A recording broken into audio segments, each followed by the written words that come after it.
INEC suspends Adamawa resident electoral commissioner Hudu Yunusa Ari indefinitely. APC gets 66, PDP 32 in 10th Senate supplementary election. World Bank confirms Nigeria spent 96.3% of 2022 revenue to service debts. And outside of Nigeria, South Africa signs law allowing individuals to run for president. Appeal trial for defamation of Senegal's opposition leader Ousmane Sonko postponed. Today on Politics Headquarters, I will be joined by Kola Edopaye, a public political analyst. He joins us from Edo State, and Abu Andrew, a public affairs analyst and political strategist, who joins us from Nigeria's capital, Abuja. I am Benga Aborowa. Stay with us, Politics HQ. We'll be right back.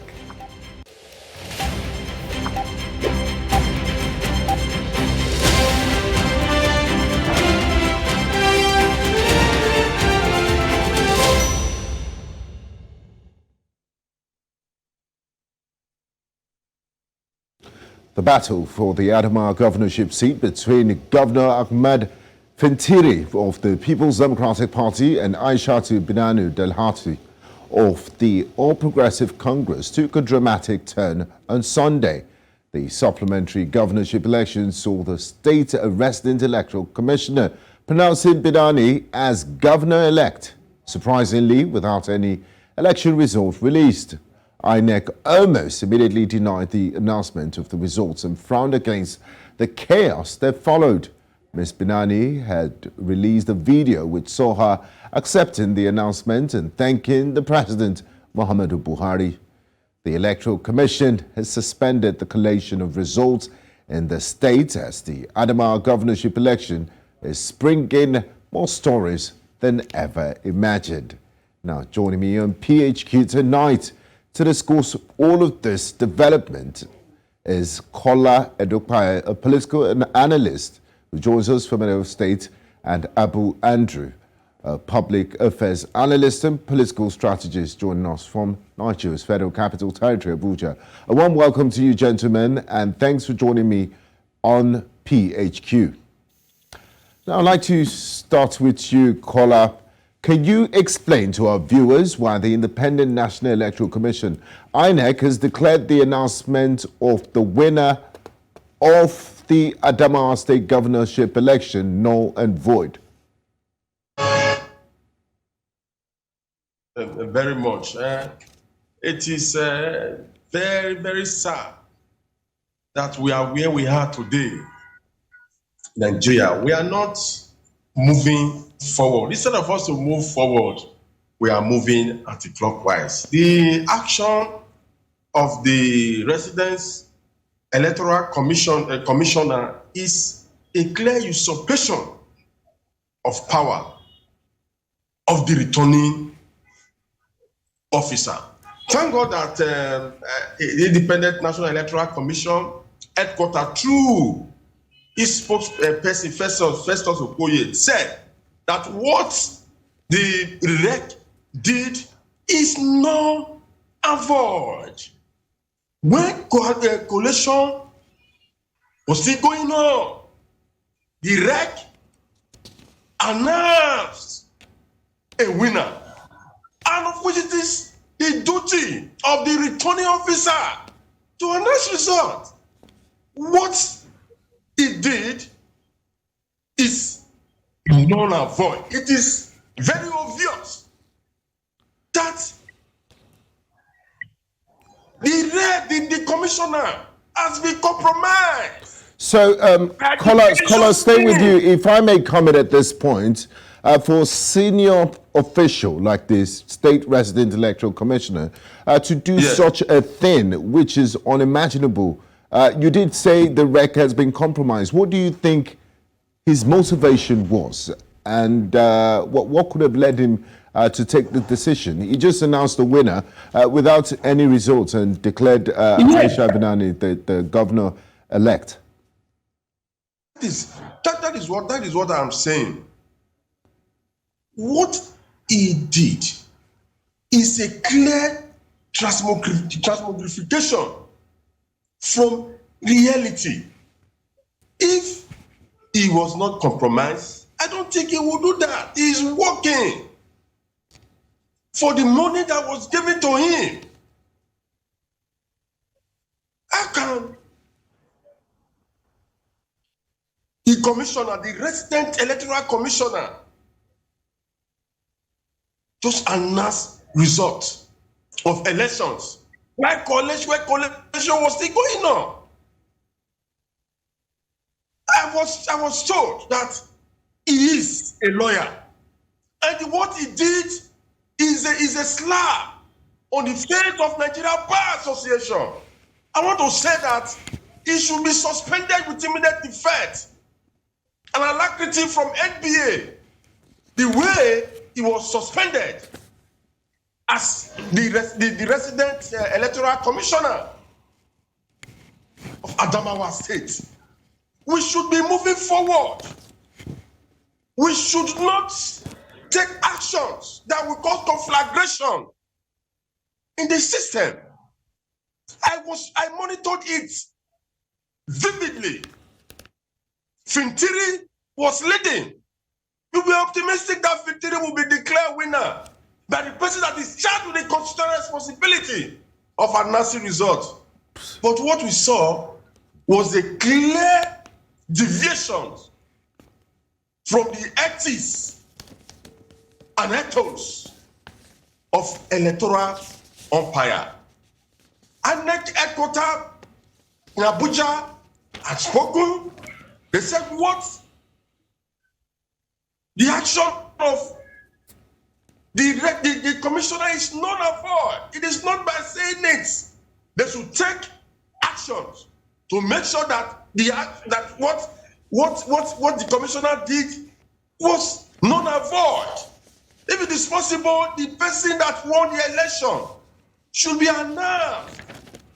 Okay, I'd like to bring in, thank you, Kola, for that opening statement. I'd like to bring Abu Andrew in Abuja into the conversation at this point. So, from what we know so far, and the latest information getting to us is that the Independent National Electoral Commission has suspended indefinitely the resident electoral commissioner in Adamawa State. So, action has been taken in that front, because he's not the one constitutionally charged with the responsibility of announcing results. What he did amounted to usurpation of powers. Now, my question to you, Abu Andrew, is this. What were the reasons behind the suspension at the collation of results of the supplementary election? Because, I mean, this individual, INEC, has said, look, we're not part of this. He acted on his own accord. So why was the collation of results then suspended? And how long is this suspension expected to last? Because people in Adamawa State and different parts of the country are waiting to see a conclusion to that, to the elections there, and know who will be governor. Okay, so first off, thank you for having me. This is my first time of being on your station. We're happy to have you. I appreciate the invite. So I'm happy that actions have been taken. I wish I was in the mind of the resident electoral commissioner, that made the pronouncement about the winning of the APC gubernatorial candidate. I wish I was in his mind to know why he did what he did, and what he depended or relied on to give the pronouncements he gave. But again, I think I'm happy that INEC, through their spokesperson, has come out to disallow that pronouncement and called it null and void.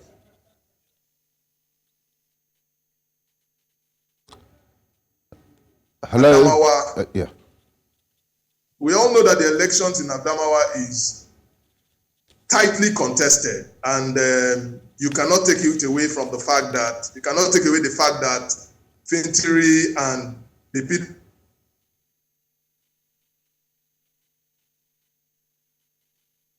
who is who is the APC gubernatorial candidate, have been in very tight race. You know, unfortunately, this had to happen, you know, but I think for where mistakes were made is going to be corrected. I understand that INEC has summoned the returning officer and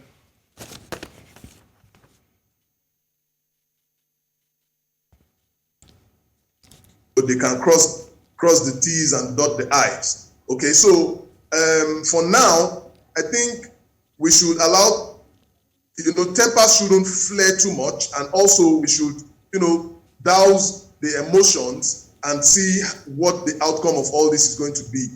Now,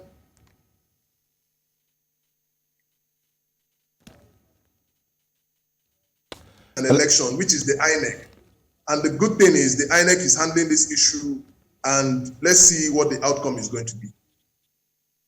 Thank you, Abu Andrew. I'd like to go back to Kola in those states. Now, Kola, earlier during your opening statement, you did allude to the fact that the INEC, through its National Commissioner for Information and Voter Education, Barrister Festus Okoye, described the action of the Resident Electoral Commissioner, Hudu Yunusa Ari, as a usurpation of power. Now, can you explain what this means and the implications of such action, the usurpation of power? Very much. When we are talking of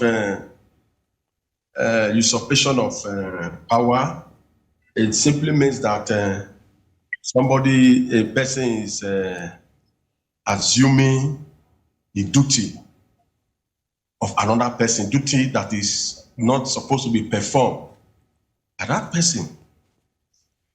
You see, this action of the Resident Electoral Commissioner will further bring shame and contumely to Nigeria before the Committee of Nations. It also has demonstrated that we have strong men instead of strong institutions. Institutions are supposed to be strong. But what we now have in Nigeria is a situation whereby the men are stronger than institutions. I believe that somebody is behind the Resident Electoral Commissioner. If not for the person or for those that are behind him, there is no way the man will not fake results, declaring a person that didn't win election as the winner of election. When we are yet to recover from the holy-bolly, from the pandemonium that greeted the presidential and the National Assembly elections. Yet there is another action. Now, Kola, this is. Thank God. I'm very, very happy that the INEC headquarters in Abuja, I think, they are handling the issue. They should handle the issue. And that brings me to this question. Staying with you, Kola, I'm happy that INEC is addressing this issue. And like you said, the actions of the Adamawa State, now suspended Adamawa State Resident Electoral Commission, is quite reckless and bizarre, to say the least. Now, what can INEC do?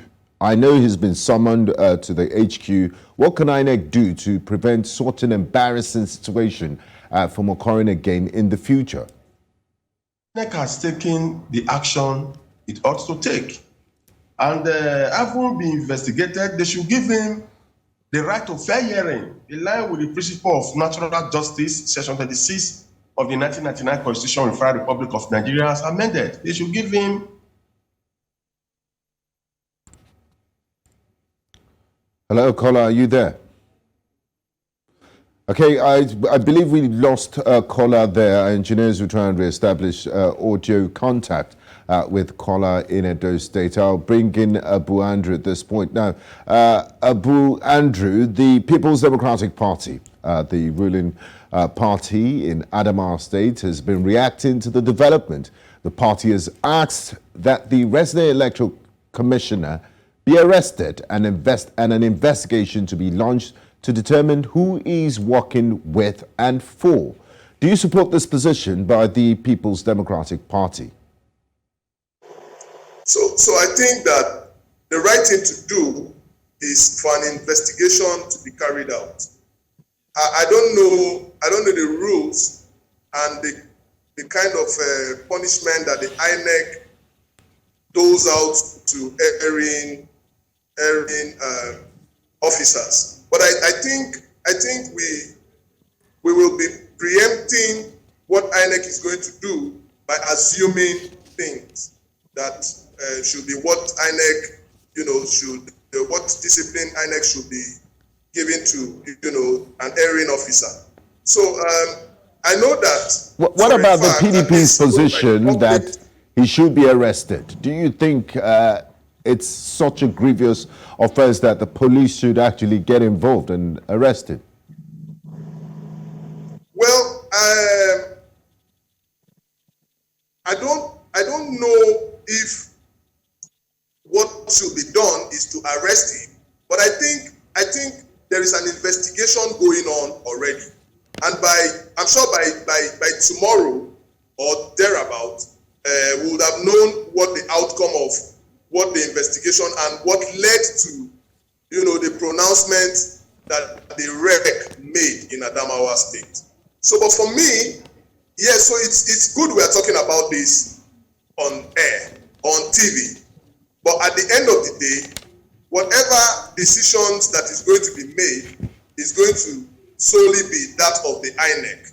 Okay? Now, as it stands, in that election in Adamawa State, nobody has been pronounced a winner. So it is still inconclusive.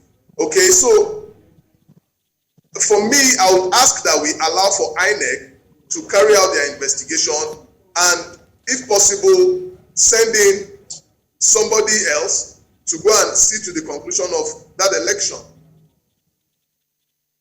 Okay, thank you, Abu Andrew. Now, Collab, after the resident electoral commissioner in Adamawa State, Hudu Yunusa Ari, illegally declared the APC gubernatorial candidate in the state, Aisha Binani Dahiru, as winner of the governorship election.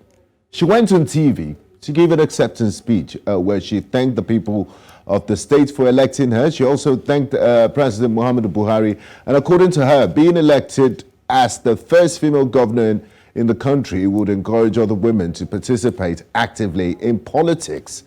I mean, knowing her level in politics and knowing that the resident electoral commissioner, I beg your pardon, does not have the constitutional mandate to announce results, do you find her complicit in all this drama that ensued over the weekend? And should she face some sort of punitive action? Because she didn't only, she went ahead to give an acceptance speech, knowing for sure that that's not the proper way to go about that. It's not the constitutional way of declaring results. Hello, caller, are you there? Okay, before we establish contact with caller, I'd like to direct that question to Andrew, Abu Andrew. Would you like to answer that question, please?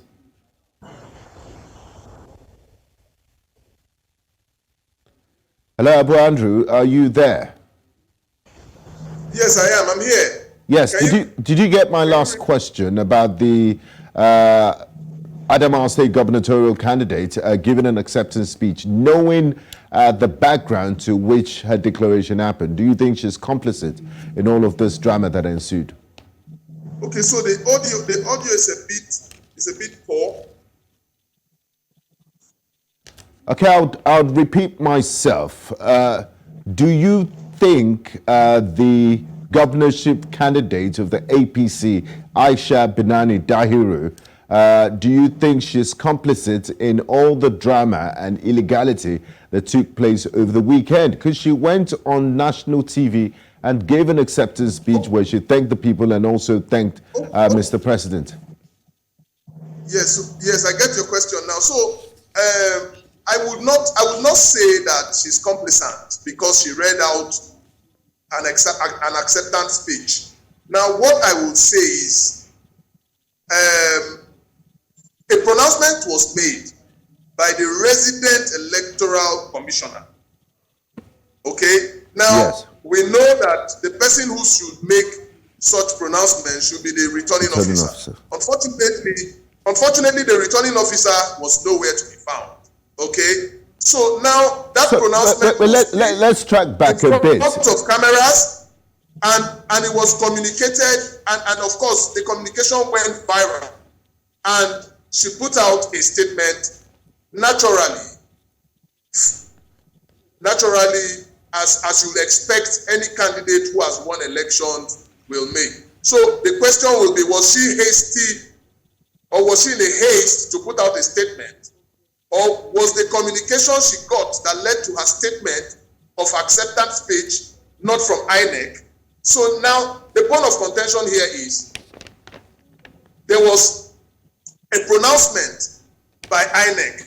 And don't forget, the INEC as an institution has not denied the fact that the person who made the pronouncement is not the resident electoral commissioner.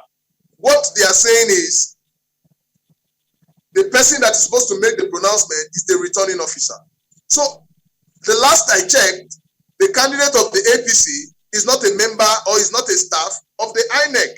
So the complacency, I don't know where it might be coming from, but what I know is that there was a pronouncement.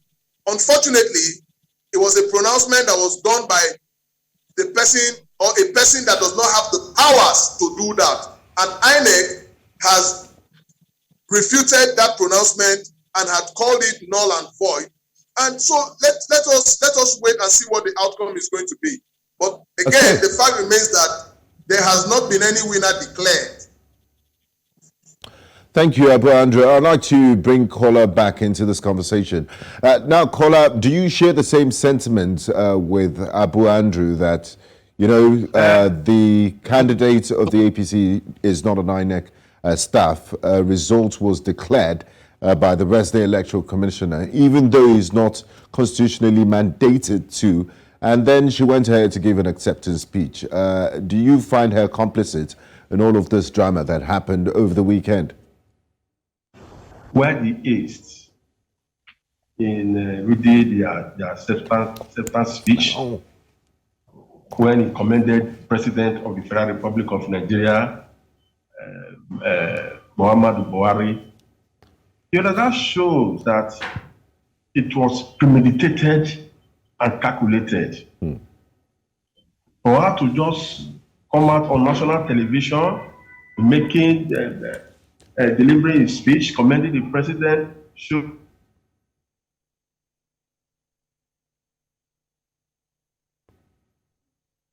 the, like I said before, God with the position of INEC, Abuja, we are very, very optimistic that justice will be done. For me, there is nobody has been declared the winner of Adamawa. They wrong. No, nobody has been declared.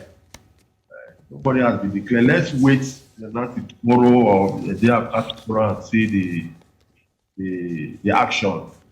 INEC headquarters Abuja will take the respect of announcing the real winner of the election. So let's be optimistic and vote for them. Okay, thank you very much, Kola. A fine place to go on a break. You're watching Politics Headquarters, and we're looking at the events of last weekend during the supplementary elections in Adamawa State. We'll go on a quick break, and when we come back, we'll still touch on the situation in Adamawa State and also other parts of the country. where supplementary elections took place. Stay with us. Politics Headquarters. We'll be right back after this break. You're welcome back to Politics Headquarters here on News Central Television. And we've been discussing the Adamawa State supplementary elections, which INEC has declared the collation and the announcement that took place last Saturday by the Resident Electoral Commissioner. Now suspended Resident Electoral Commissioner as null and void. And we still have with us on this discussion Kola Edokpaya, a political analyst who's joining from Edo State, and also Abu Andrew, political affairs analyst and political strategist. Thanks for staying on the program, gentlemen. Now, Abu Andrew, we've seen all this drama unfold. What's the next step for INEC and the people of Adamawa State who's been waiting? They had the elections on March the 18th. Now they're waiting for results. They also had supplementary elections, and still they don't know who's going to be their governor. So can you give us an update on the Adamawa State governorship election? What are the next steps for the election process, and when should we expect a final outcome? Abu Andrew. I'll answer this without sounding like I work with the Independent Electoral Commission. Or a prophet. So I'm hoping that now there are periods,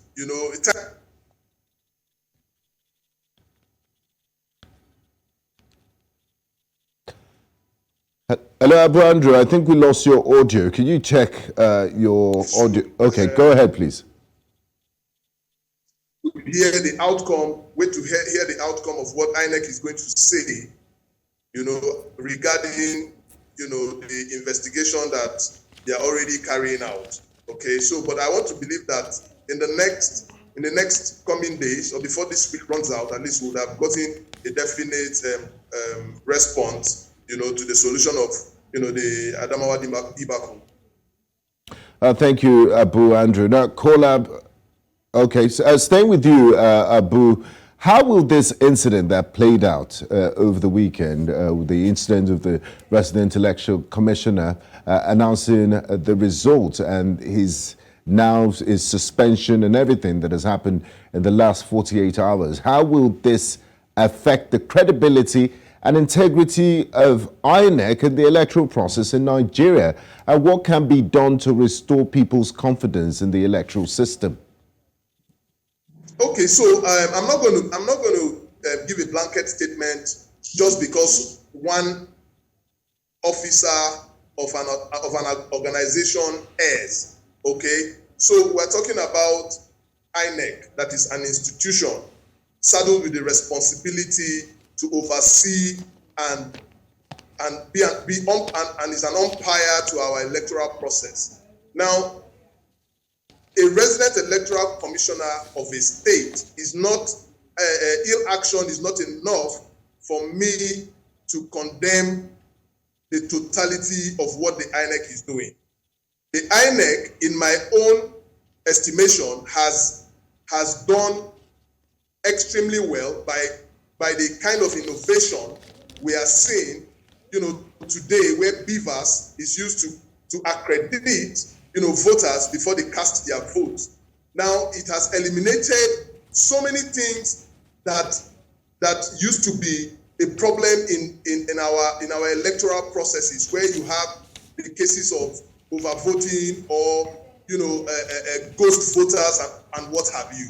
So INEC as an institution has brought in a lot of innovation, that has been signed into law that is going to, give confidence to our electoral process. Now, yes, and the answer is no, but it is still a work in progress. We will keep, rejigging what we have on ground until we get it right, okay? Because even in the developed countries, you still have electoral processes that are still flawed. We saw it happen in the US. We saw it happen, in places where people still have doubts in the electoral process. Okay, don't also forget that the introduction of beavers and the signing into law of the electoral process was done just less than a year ago.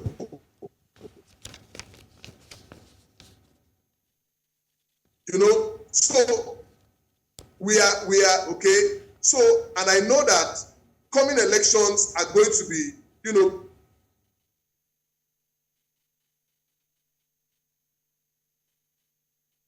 better than the little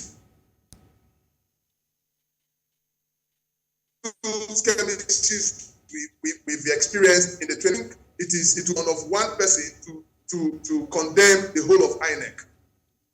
Okay, thank you for that submission. But still talking about INEC, and I mean, it was not only, I know for the bulk of this program, we've been focusing on Adamawa State, because what happened there is nothing short of shocking and bizarre. But moving away from Adamawa State, you did talk about INEC in its totality and how much we've improved electoral system going into this last general elections. But what's your overall assessment of the conduct of the supplementary elections that took place on Saturday, 15th of April, a few days ago? So if you remove the Adamawa situation, we'll probably not be having this conversation. But in general, how did INEC perform? Okay, so I know that there are issues here and there, and there is no process. There is no process that is watertight. There will always be flaws, in one place or the other. But overall, if you ask me, how have INEC performed in these elections generally? Okay, I'll give them 75%. What about the supplementary election? Because my focus is on this just concluded supplementary elections. Say again? What's your assessment of the conduct of the supplementary elections this Saturday? Okay. How would you score? Okay, so so aside from the Adamawa supplementary elections, I don't think anybody is in doubt with the elections of Kebbi and some of the senatorial and House of Rep elections, okay? Because they had supplementary elections in Kebbi as well, just the way they had in Adamawa, and some other states had supplementary elections for House of Reps and senatorial, okay?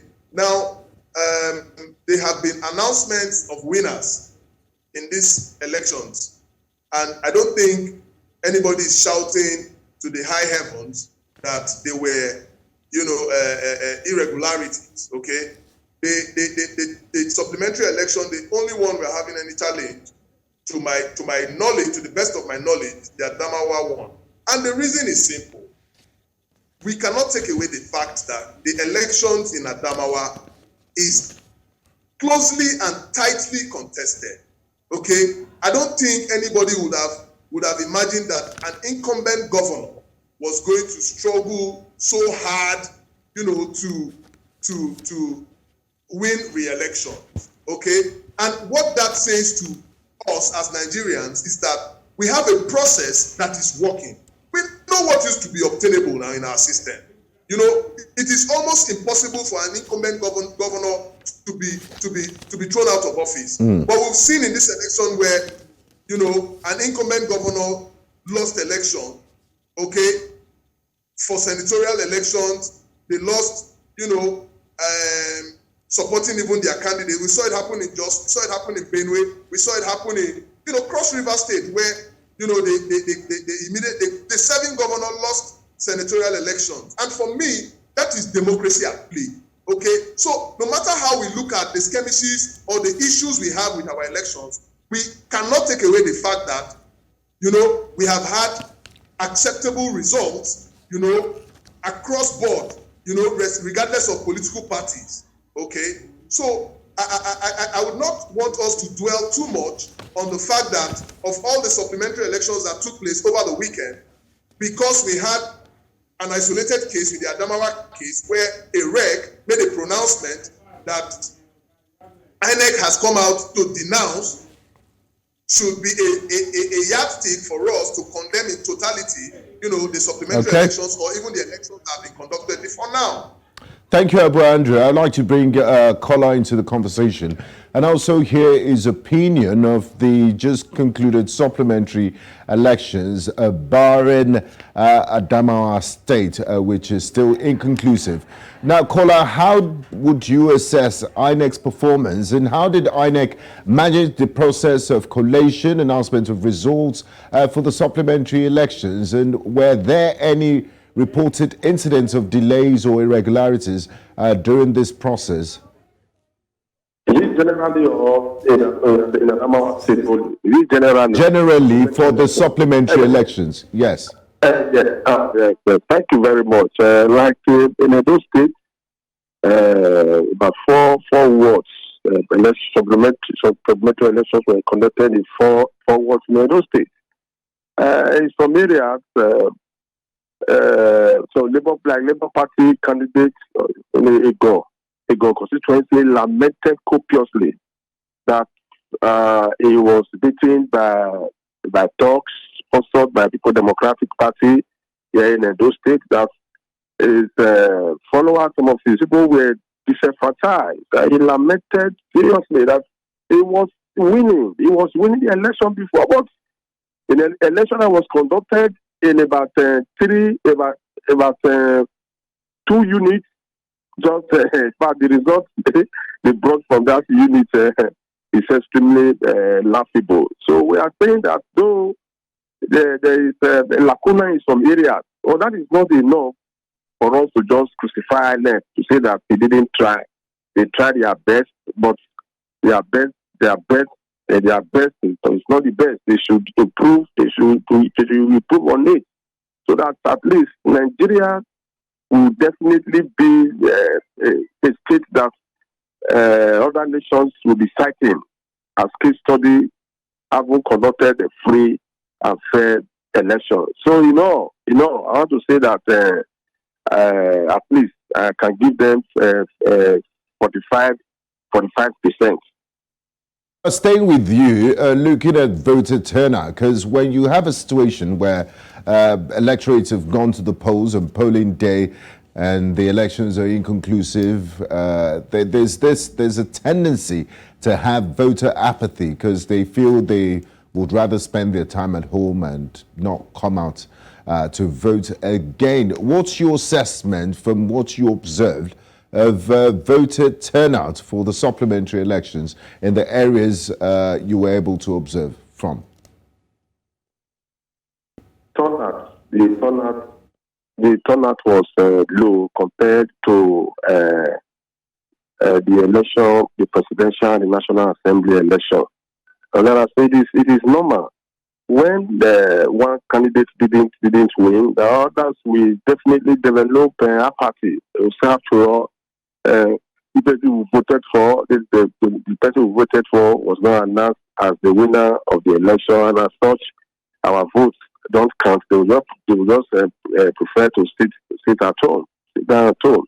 Like the April 25th presidential election, some of us who believe so much in the obedience movement voted for Obi, but at the end of the day, Obi came out third. But even some of us that are mature enough said, okay, let's accept the outcome of the election. While some said no, they are not going to come out and vote. You understand? But there is need for orientation. Continue to conscientize them. I think, irrespective of what's transpired, they should always come out to exercise their franchise, because our voters' cards are the only weapons we have to sequester or to sequestrate those vandals in power, those that have exacerbated the already exacerbated situation of the country. It's only the voters' card. We cannot support a revolution. We believe in evolutionary change. So that is that. Kola, now, Abu Andrew, as we begin to wrap up our conversation on PHQ tonight, how would you say these supplementary elections have impacted the political landscape in these affected areas where they were conducted? And what implications does this have for future electoral contest in these regions and in the country in general?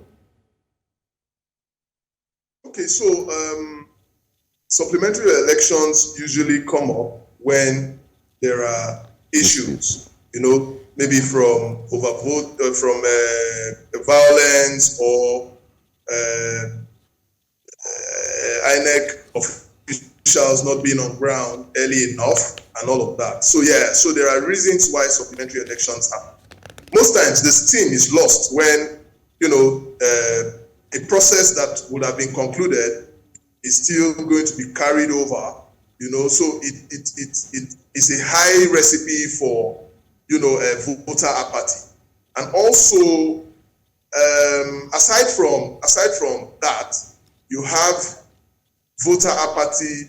Voter apathy has been a major problem in our electoral process in Nigeria.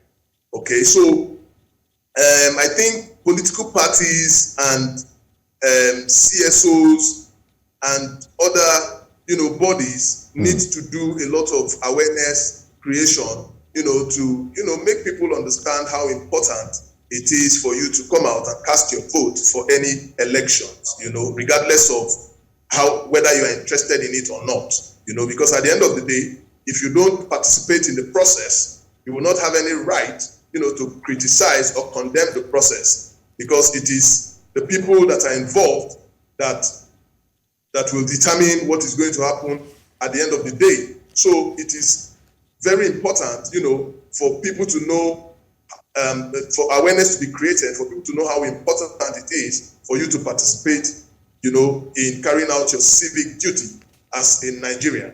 Okay. Very true. Yeah. And you're right. You're absolutely right, because the political decisions that politicians make have far-reaching consequences on our everyday life. So it's very important to participate in the process. Now, Kola, I'd like you to have the final say on our discussion tonight. PHQ, what lessons can be learned from the conduct of the supplementary elections, and what steps can be taken to improve the electoral process in Nigeria going forward as we conclude our discussion this evening?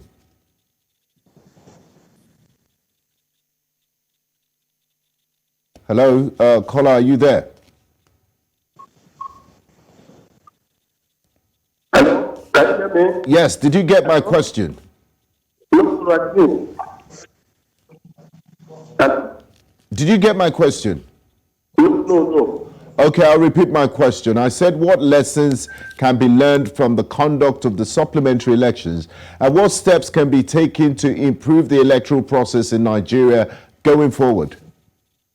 Thank you very much. Yes, we